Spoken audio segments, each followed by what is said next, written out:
ఈ కర్కాటక రాశి అన్నది చాలా సున్నితమైనటువంటి మనస్తత్వాన్ని కలిగి ఉంటారు. వారు చిన్న విషయాన్ని కూడా బేగా హర్ట్ అవుతుంటారు. ఎవరికి అపకారం జరిగినా, ఎవరికి నష్టం కలిగినా వీళ్ళే ఎంతో బాధపడుతుంటారన్నమాట. అటువంటి ఈ రాశివారు ఎవరు ఏ ఇబ్బందుల్లో ఉన్నా వాళ్ళకి తొందరగా హెల్ప్ చేస్తూ ఉంటారు.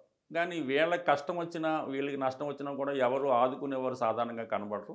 ఈ విధంగా లైఫ్‌లో వీళ్ళు పోరాటం చేయడం జరుగుతూ ఉంటది. అయితే వీళ్ళకి ఏమైందంటే ఈ సంవత్సర ప్రారంభంలో అష్టమ స్థానంలో రాహుగ్రహ సంచారం జరుగుతుంది. రాహు కూడా శనిలాగా ప్రయత్నం చేయడం వల్ల కొన్ని ఆటంకాలు అంటే కొన్ని నిందలు, కొన్ని అపనిందలు ఈ రాశి వారికి ఈ సంవత్సరంలో వచ్చే అవకాశం ఉంది. అంటే గతంలో చేసిన పొరపాట్లు ఇప్పుడు పనిష్మెంట్ రావడం గానీ, ఏదన్నా చిన్న చిన్న కుటుంబపరమైన సమస్యలు, నిందలు, విభేదాలు రావడం జరుగుతూ ఉంటది.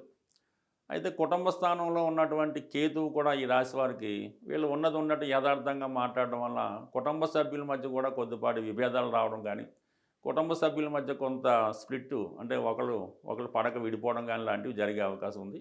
అలాగే ఆర్థిక పరంగా ఎక్కువ ఖర్చు జరుగుతూ ఉంటుంది ఈ సంవత్సరం ఈ రాశి వారికి. అంటే మొత్తం మీద ఈ రాశి వారికి రాహు, కేతు గ్రహాలు అనుకూలంగా లేకపోవడం జరిగింది.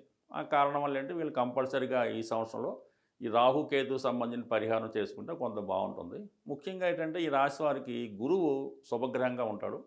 అటువంటి గురువు ఈ సంవత్సర ప్రారంభం నుంచి మే నెలాఖరు వరకు కూడా 12వ స్థానంలో సంచరించడం జరుగుతుంది. అంటే 12వ స్థానం అనేది ఏంటంటే సాధారణంగా ఖర్చులు చెప్తూ ఉంటది. ఎంతసేపు ఔట్ గోయింగ్ మనీ చెప్తూ ఉంటది.